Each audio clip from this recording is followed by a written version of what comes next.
Good evening. Welcome to Wood County, Texas. It's Creek here. We're going to talk today about the 45 auto rim. You may say, what? But it fits the prettiest girl in school here, along with the 45 ACP cartridge. This is a Smith & Wesson model 625-2. It's a 6-shot in-frame Smith & Wesson revolver. It is empty. It's designed to use full moon clip for headspace. There is a headspace ridge inside the cylinder, but it's down at standard cartridge length for the Smith & Wesson, which is .898, and I can't find any brass that long. I've got here some regular empties. I just pulled 6 out of there at random, 45 ACP, and if I measure these,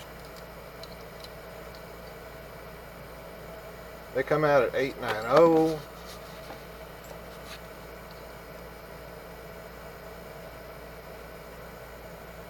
889,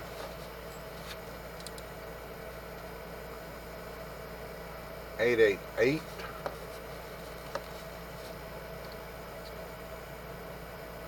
885.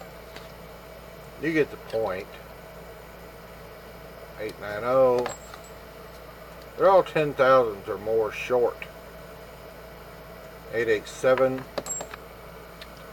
of the nominal cartridge length. This leaves excessive headspace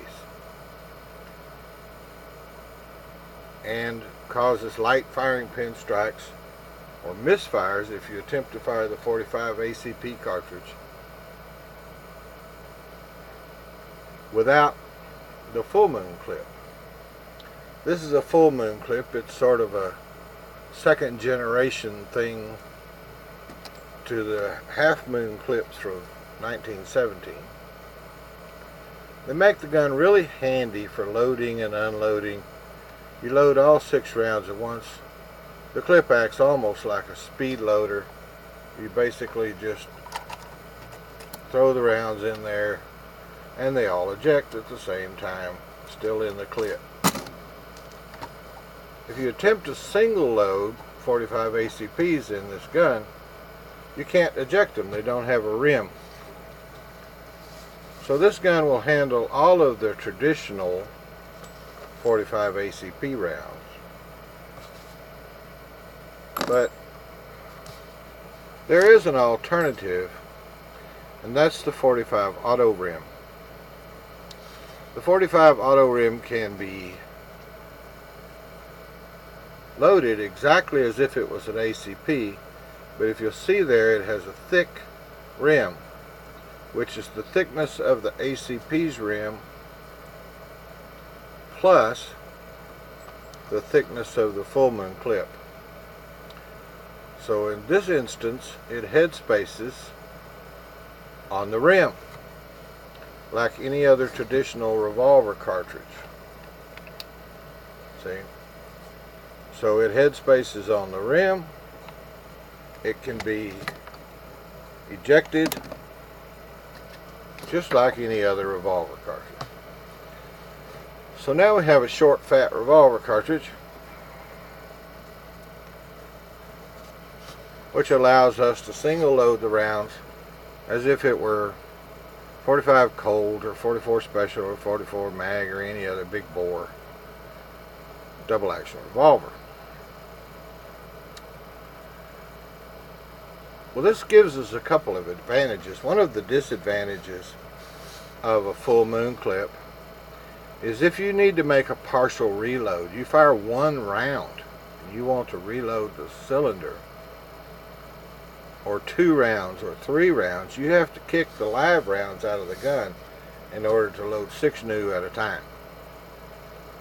But the auto rim makes it just like a traditional revolver where you can reload one round. Now this doesn't make a whole lot of difference on the target range, but if you're carrying this gun in the field as protection against two-legged pigs or four-legged hogs or bears or whatever else you carry the gun for, it's nice to carry. I like to carry the cylinder with 6 rounds of auto rim in the cylinder and a few extra rounds in my pocket, loose rounds, so I can replace 1 or 2 rounds at a time. But I also carry a full moon clip in my pocket. This is a Black Hills 230 grain jacketed hollow point plus P, which is an awesome round out of this pistol. It gives me all I need for protection on the poor side of town. Of course, you have to have a lawyer for protection on the rich side of town. But Smith & Wesson will do me on the wrong side.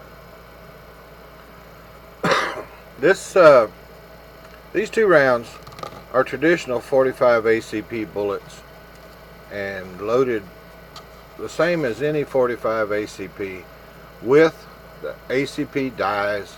The only difference being you have to have a different shell holder for the auto rim. It happens to be a number 13, but once you begin with auto rim cartridges, you can stick with reloading it as if it was a 45 ACP with 45 ACP bullets. But once you get into the auto rim,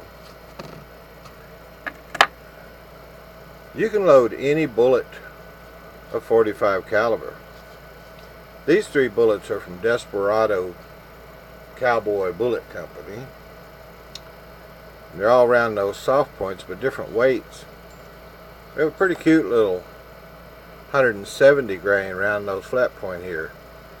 You may be able to see that it has a traditional roll crimp in the crimping groove, because all 3 of these pistols have all 3 of these bullets have a crimp groove, like a traditional revolver, 45 Colt, Schofield, etc. Cartridge can be loaded as if it was for a traditional revolver. So we're just suddenly have converted this 45 ACP pistol into some kind of short chambered 45 revolver, like the 44 Russian or 45 Schofield or whatever. You now have a traditional big bore revolver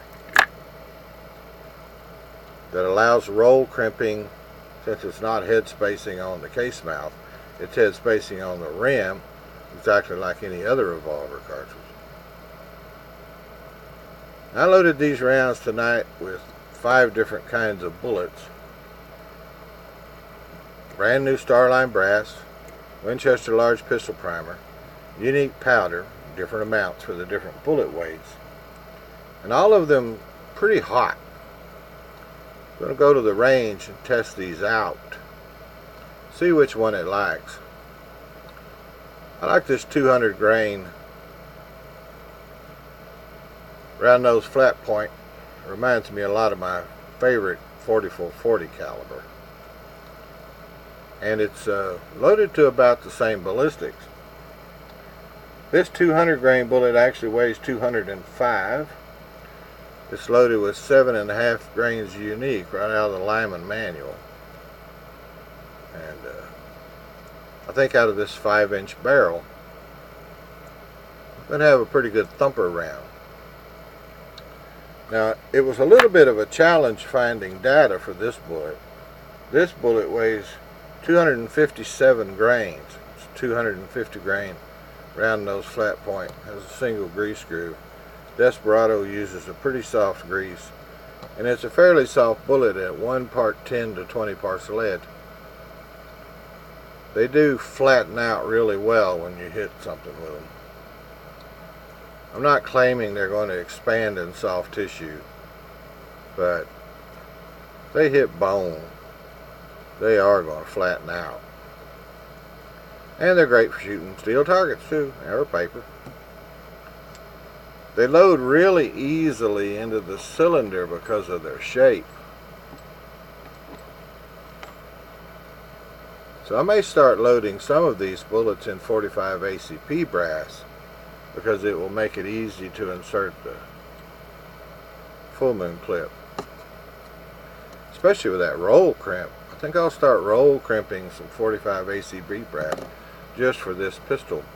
Now I roll crimp this with I'm using a standard lead die set, except I'm using a Redding M expander die, because I prefer those for bullets with a flat base, and these bullets all have very flat bases. This round was a challenge to find load data for. 257 grains in a 45 ACP. Most load manuals won't admit that that even exists. So I did manage to find an old Spear manual that was pretty conservative with this bullet. So I didn't want to exceed the manual until I've had a chance to test it. I think it's pretty conservatively loaded. It's only 5.5 grains of unique. It's probably only going to give me about 700 feet per second. That's still a thump for a 257 grain bullet. But I believe that I'll be able to work up to a larger, heavier powder charge. But I'm going to go ahead and stay conservative and loaded these with data I could find in a manual. So we're going to head to the range and try these out. If y'all would like to come along, and I'll see you there.